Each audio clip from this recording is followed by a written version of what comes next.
Is it still a vlog if it's scripted? Fuck it.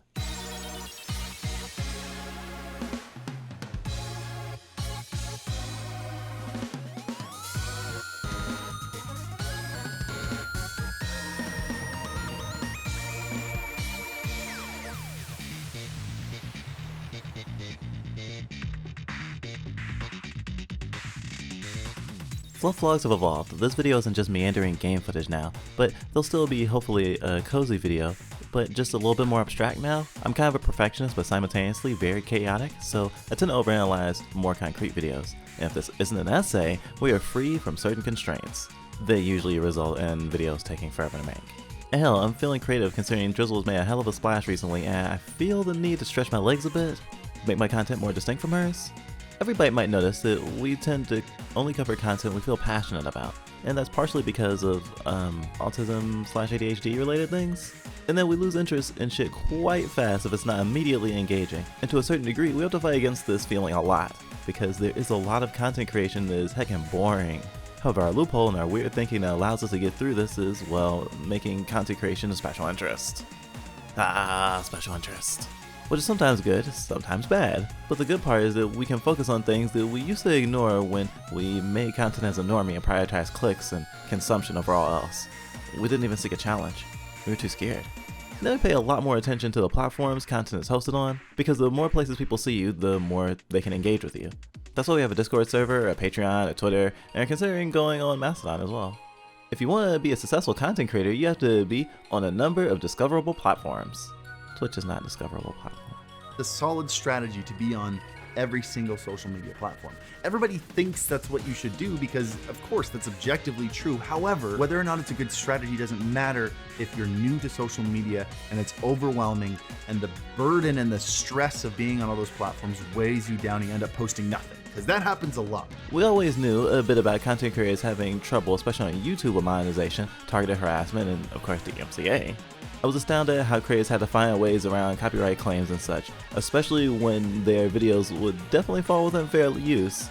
The essay was, well, it's been mirrored, links in the description, about 50 minutes long, and I thought it'd work fine because there are already video essays about Promare on this platform, although they're only 20 minutes long at the most. I uploaded chunks of the video, specifically the chunks that included the longest unbroken clips of the film to make sure they did not get content ID'd, and they definitely did not.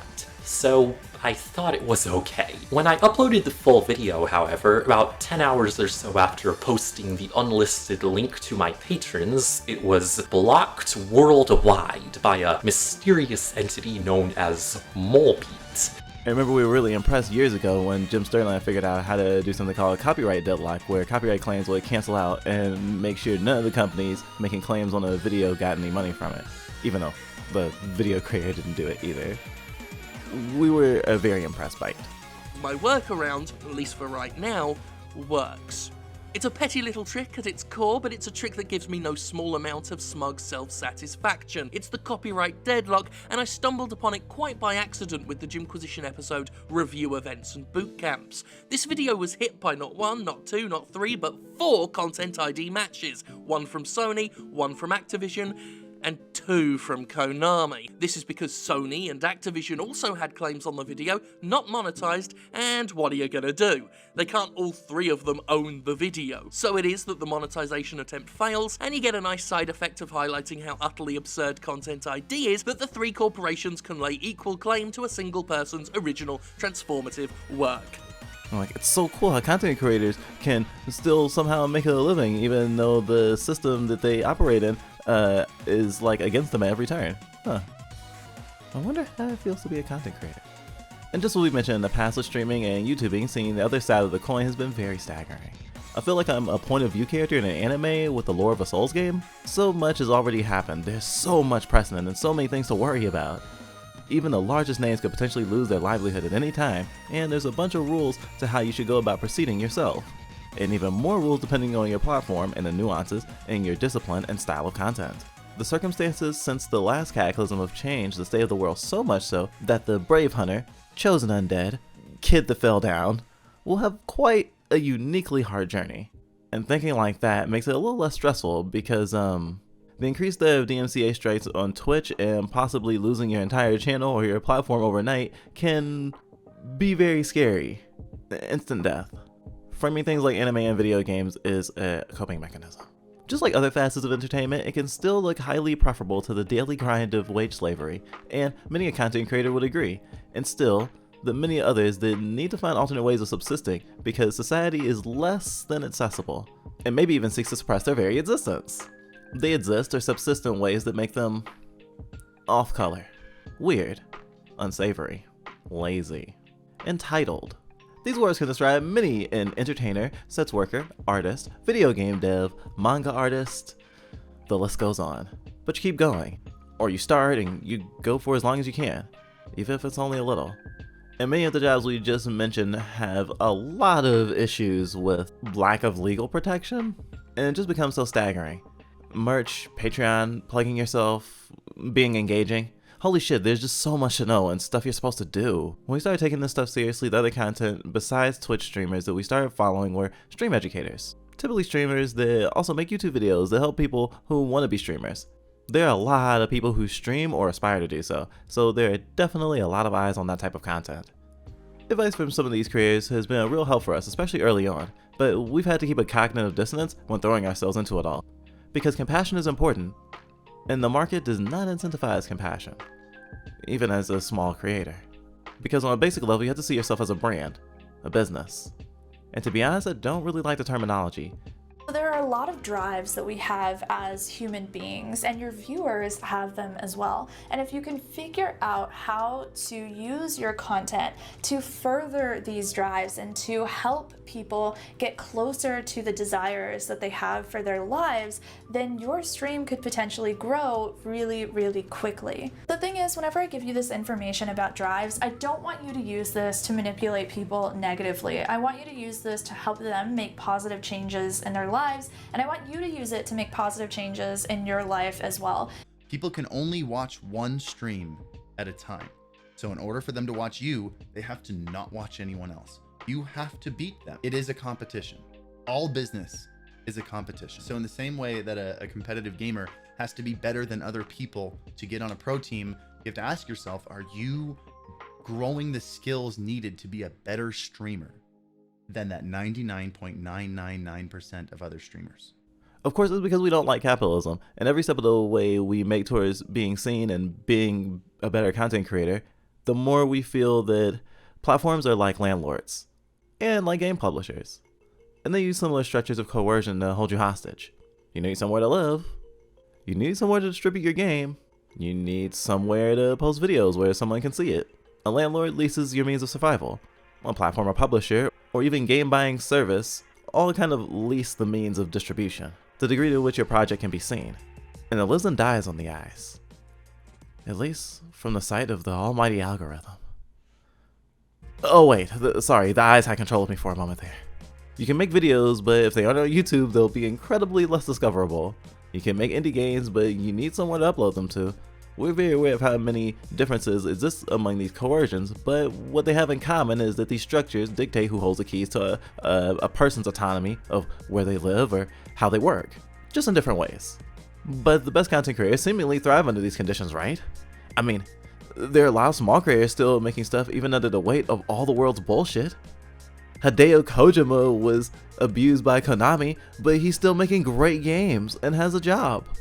The critical darlings of the world of indies show that a game in a sea of hundreds of thousands can become a ubiquitous gaming icon. But to be honest, the deck is stacked against everyone in critical eye space, as monopolies have all kind of split up the eyes amongst themselves. This is why solidarity amongst creators is important. Just like solidarity amongst comrades is. Some folks are finding solidarity with each other in order to survive. More people living in large numbers of roommates, for example. People playing together in indie studios. Musicians telling streamers that playing their music will be DMCA safe. Even though it's scary to be a creator right now, it's still cool as hell to be able to do at all. There are an influx of new folks, both new creators and new eyes. Unemployed and not knowing what the heck to do. Disabled, disenfranchised, and trying many things they've never tried before. Lots of folks are just jumping into streaming and hoping for the best. Shit, that's what we did.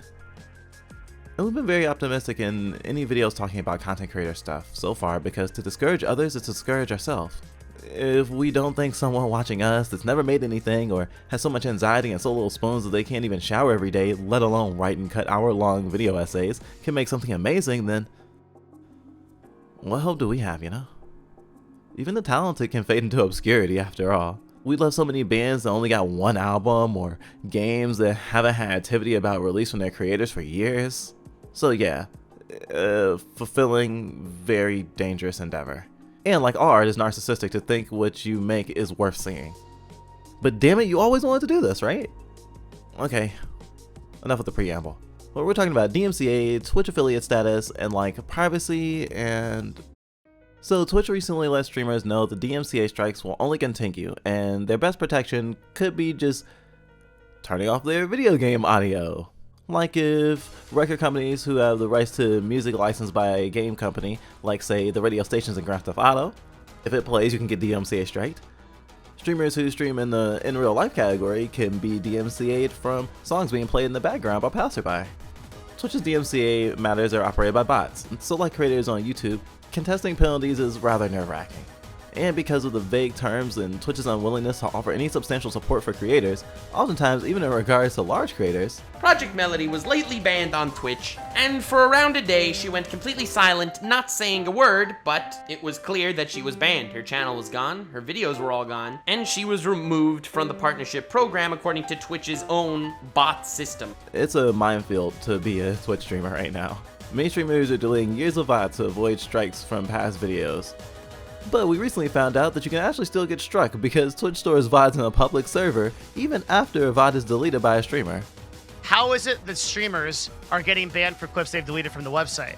Well, it turns out that the RIAA and music industry bots are crawling public servers, Twitch servers, for these clips and VODs, which means that the music industry is able right now, as this exists, to find you streaming music even if you delete your clips and VODs.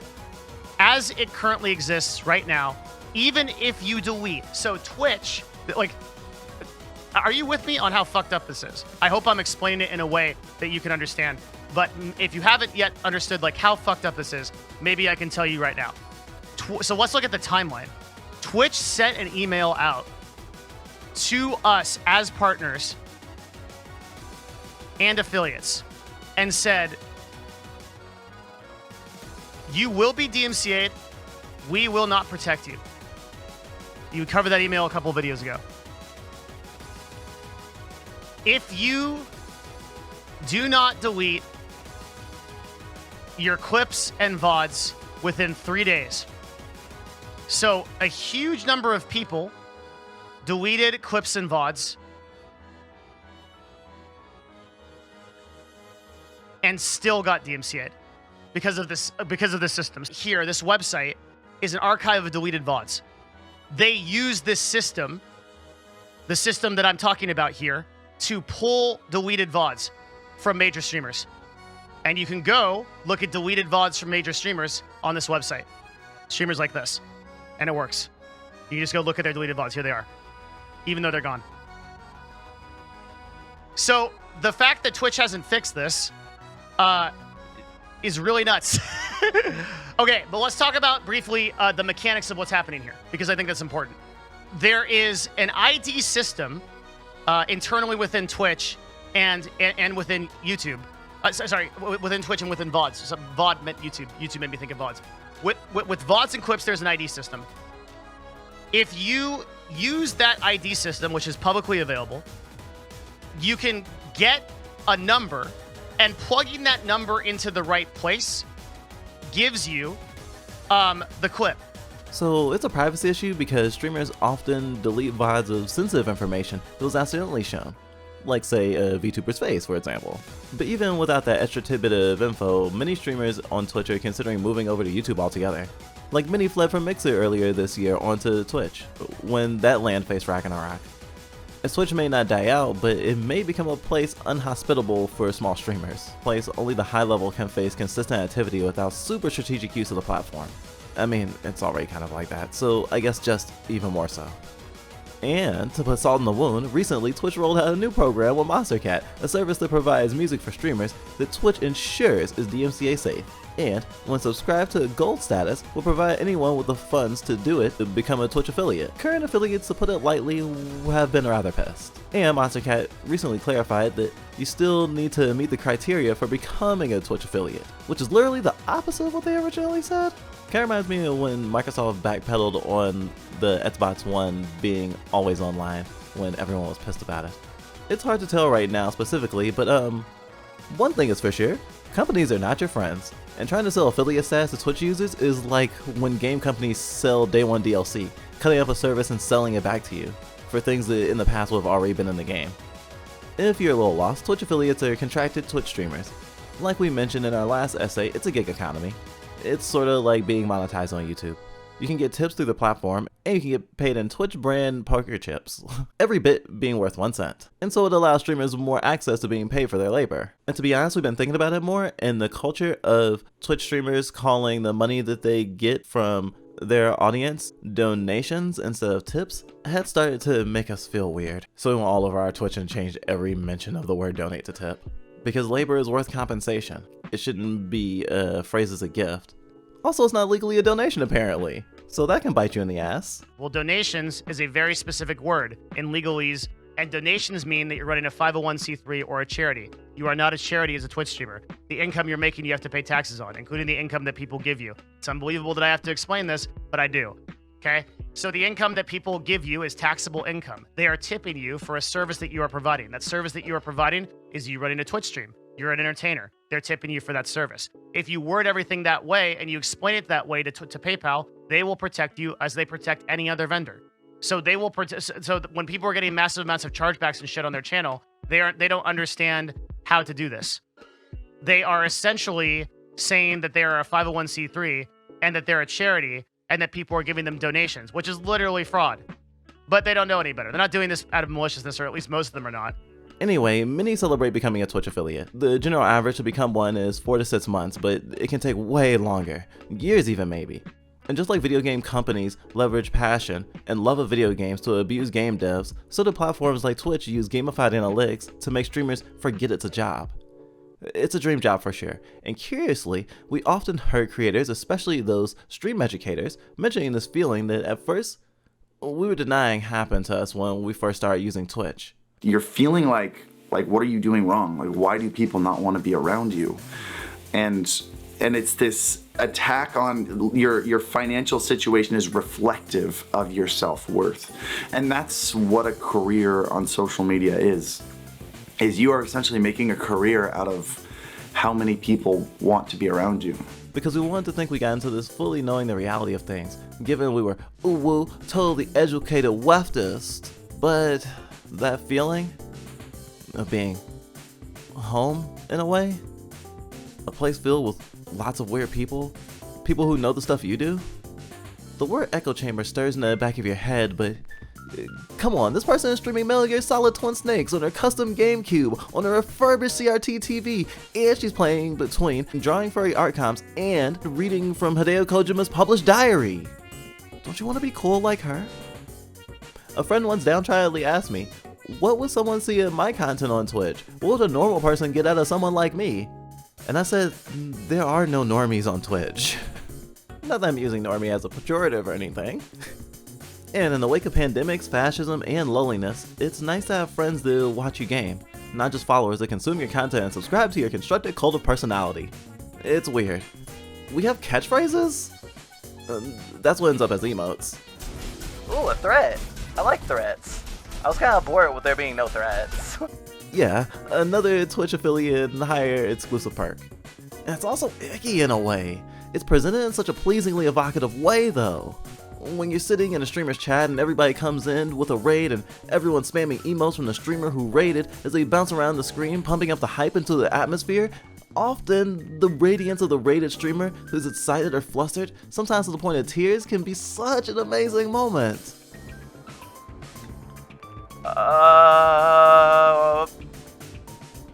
Hi Space Yeen and your raiding party. Thank you so much. I am much surprised right now. And it's really fun to be a part of, no matter what side of it you're on. There's a lot of love in a raid. And it's something we love about Twitch, I guess. But Twitch just owns the walls, not the experience. Getting affiliate status is like passing the tuning exams for some. It means you stuck around where many others quit, that you're consistent and that people watch you, I guess. As for buying affiliate status, because that's probably going to come up, I don't really care. I don't think that affiliate status matters anyway. It doesn't have any value. It doesn't matter to me if you can buy it or not. This should just further cement how useless this is to you. If you ask me, Devin, in the current state of things, would you sign an affiliate contract? Even though I know they're not going to enforce multi-streaming, I still wouldn't. When we heard about the Monster Cat Gold thing, we immediately thought it was a way to take advantage of those hopeful to make money streaming. Not so much as a spit in the face to people who've worked so hard already to get affiliate status. Seeing Devin Nash tear down affiliate status and why you shouldn't do it gave a strong and immediate gut reaction of saltiness because of that pride we felt. And sitting and thinking about it for 5 minutes revealed, being an affiliate is not an achievement. It's a marketing ploy that they have put out for you so that it looks like it's an achievement, but it is not really an achievement. Building a brand with equity that exists somewhere that has value to people is an achievement. Becoming an authority on a subject or becoming a person that is known for something is an achievement. These are not things that Twitch tracks. Twitch tracks things like total minutes broadcasted, which has no bearing on your success. You have to get out of the mindset of grinding for some kind of achievement status like an Xbox achievement. You've got to get out of this mindset of like grinding for something that Twitch tells you is important. I can go to my dashboard and I've hit all of these things. Build a community, rate a person 100 times. This doesn't help you. This does nothing for your brand. yeah, we looked at those achievements a lot less since we had gotten comfortable streaming and just doing our own thing. And we've been more successful doing that. Honestly, we barely used them before we became an affiliate since you can just have your stream numbers emailed to you. Like a report card. I think even without the gamification, it's very manipulative. Similar to how YouTube also uses the values of metrics in a way to encourage obsessiveness over them, Nash compared it to being a hamster on a wheel, and it felt rather rude at first. As an accomplished partner streamer, he seems to be talking down everyone else. But I hadn't realized that you can jump from non-affiliate to partner if your stats are high enough. To become an affiliate, you have to choose it. And some people do make money doing it, so there is a chance it can be helpful, because it increases the likelihood that you can make a living through streaming. It's like they're selling the hope. But before they were trying to sell the hope, they were having streamers jump through hoops to do it. And Twitch has been around for a while, but still hasn't made a good way to be discoverable on their platform. And admitting all that shattered some disillusionment about it. And admitting all that was partially informed by just how Twitch frames being affiliate, reminding us that it's in Twitch's best interest to get streamers romanticizing affiliate and, to a greater degree, partner status. It's framed as something Twitch helped you with and guided you through. You got there by your own merit though, but the greater you become, the more Twitch wants sole rights to your streaming content. Holding oneself to the metrics of these capital-centric platforms is an easy way to stress out. But even realizing how flawed it is, it's something, right? Some measure of value? To say it's worth nothing is cold. It's smart to keep your options open, and if you think it the best option, to avoid affiliate altogether. But I can't exactly decry affiliate status in and of itself, as it was a meaningful goal for me, and for many others. A reminder of how far I come, even though it was hyped as something amazing.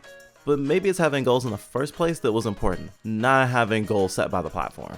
And just like plenty of queer creators, and those that mention the viral isekai we've all been whisked away to, are all pushing against the algorithm here, because the algorithm buries things that it doesn't like. There's a lot of people who quit streaming before they get their first affiliate payout, and those people still put in a lot of work, and don't see anything out of it. Hearing creators talking about AdSense on YouTube and how it adds up so slowly by small margins, and incidentally, just like Twitch requires you to make at least $100 before you can get any money out of it, was like gears clicking into place. It's like, oh, this is the same model. These are both useless. Having these huge benchmarks and not reaching them can be discouraging. There is so much revenue Twitch makes collectively over all the affiliate streamers that never get payouts. If they never have to pay out to affiliates, and even likely some partners, It makes it kind of like a pyramid scheme, doesn't it? But then again, I guess capitalism is a pyramid scheme. Oh my dog, does that make the stakes high as fudge. And all the staggering weight of creating for Twitch while the threat of losing your channel at a moment's notice is quite a lot. It makes all the pride and aggrandizement of being ooh-woo, totally valid Twitch streamer feels really hollow right now. But one doesn't make valuable content because they say you do. But for us it means that we're proud of how far we've come, but we aren't thinking of ourselves of having value only through how YouTube and Twitch assign that value. But to do quote unquote well within the realms of content creation, we do have to play their game, at least to some extent. Because eventually these platforms might become inhospitable in the future. So it's always good to spread yourself out on as many platforms as possible in case other ones go under. Subsist by any means necessary. And so it's very telling what a platform like Twitch values when keeping all your content creation eggs in one basket is universally seen as bad, but the more value you have through Twitch's eyes, the more they're gonna want you to have it all in one basket. Theirs. And similarly, putting yourself on different platforms, don't just put games on Steam or itch.io, put them on Game Jolt or Sonic Fan Games HQ. We cover a lot of indie games partially because we're disillusioned with the AAA video game industry, just like we're disillusioned with streaming. Indie games are cheaper and under so much less constraints, and of course, are more likely to be queer, anti-capitalist, or not concerned with addictive mechanics. And this year we've experienced so many amazing stories that we would have never heard of otherwise, let alone played. The irony in that in playing more obscure and niche titles, it's much easier for us not to trigger DMCA in our gaming. We hope. Shit, some people have stuff flagged for sirens passing by their homes. Current event stuff still feels weird to talk about, but considering the reception of the last essay, I can probably say that most folks who watch this channel would probably be interested in this type of conversation. So I'm wondering if any content creators are watching this video, what their experiences with that sort of stuff is, and whatever you feel comfortable talking about if you do. Because content creation is treacherous right now, we all need to support each other. Hi everybody, welcome to the end card, which is the main reason that this video took so long, because we had a completely different ending recorded, but then stuff kept happening, and then stuff kept happening, and then enough time passed that it was like, we need to have a good roundup to the end of this video. Punk gave me the gracious ability to end out the video, even though this is her video and she wanted her fingerprints all over it. However, there are a few things that we wanted to talk about. So connecting to what we were talking about with content creators and, you know, making a living and whatnot, I wanted to mention in recollection of a Thoughts Line video that came out last month, we were thinking about our own situation in terms of being able to be a content creator and making money at all, and just the fear of having to go back into the dreaded workforce, especially with things as they are right now. I'll always be afraid of having to go back. I'll never really feel comfortable, like I'm more than another couple months away from scouring every retail store and fast food joint in the area to find work. I hesitate to use the word trauma to describe my experience in shitty minimum wage jobs, but they have taken from me a sense of stability and safety, maybe forever. They've made me afraid of losing more of my life to an endless, miserable grind that keeps you underwater financially at all times. I always feel like my escape from that lifestyle is temporary. Like I'm deluding myself into thinking it won't all come crashing down around me, slamming me back into a world where my dreams are far beyond my grasp. And especially because we've been unemployed for like 2 years before becoming technically self-employed through content creation. And so our resume on paper is kind of the worst. So working through trying to get on disability and potentially find a day job that won't chew us up and spit us out, we started a GoFundMe, which you'll find a link for in the description if you want to give us any extra support to make sure that we can eat, stay padded, and pay all our other bills like electricity and internet. But you'll find more information on the GoFundMe page if you're interested. We hope to continue making content for as long as we're able, especially because it gives us a great sense of fulfillment, and we love doing our part that we can do to help out other comrades, especially because, you know, can't fight on the front lines, but we can provide a mental white majory which also means we'd like to release a lot more videos that have a positive feel on it. Considering all the trigger warnings we had to put on most of our essays, it definitely reminds us that a lot of folks that watch our videos that, you know, have a lot of trauma probably have a lot of trouble watching our videos. So it would be nice to diversify our content enough that folks who want to unwind a little bit can also find a place here. But our Twitch is a lot more potentially unwindy and chill, as opposed to, yes, let me give you this deep thorough analysis on why you should be sad, but also why you should pick yourself up. But not by your bootstraps. Bootstraps are bad. But also ask for help. We have had problems with our internet because we recently moved and we basically have to have our own internet, so we've been streaming a lot less. So definitely expect more YouTube content in the future in the interim of trying to figure out how to make it work, because we live in an area where the internet hates us. And if you're wondering why there's so many citations in a vlog, well, I mean, I guess that was just like a punk byte initiative. From now on, vlogs will be kind of individualized to whoever is making them. So it's more specific. So Punk Byte will have vlogs sometimes, I'll have vlogs sometimes, maybe Mocha Byte will have vlogs sometimes. You never know. But in the interim of not being sure if we can actually release any essay this month, we will be giving you 5 days of Christmas Fluff. Just a little bit of a filler arc before our next essay, where we'll be releasing some really juicy Let's Plays and voice dubs. And when our internet's back, we're hopefully doing a Let's Play at the end of the year. A very special 24-hour Let's Play. We won't reveal what the game is yet because we don't know if our internet will work. But it's a thing we want to do. So that's pretty much it. Thanks for watching. See you next week.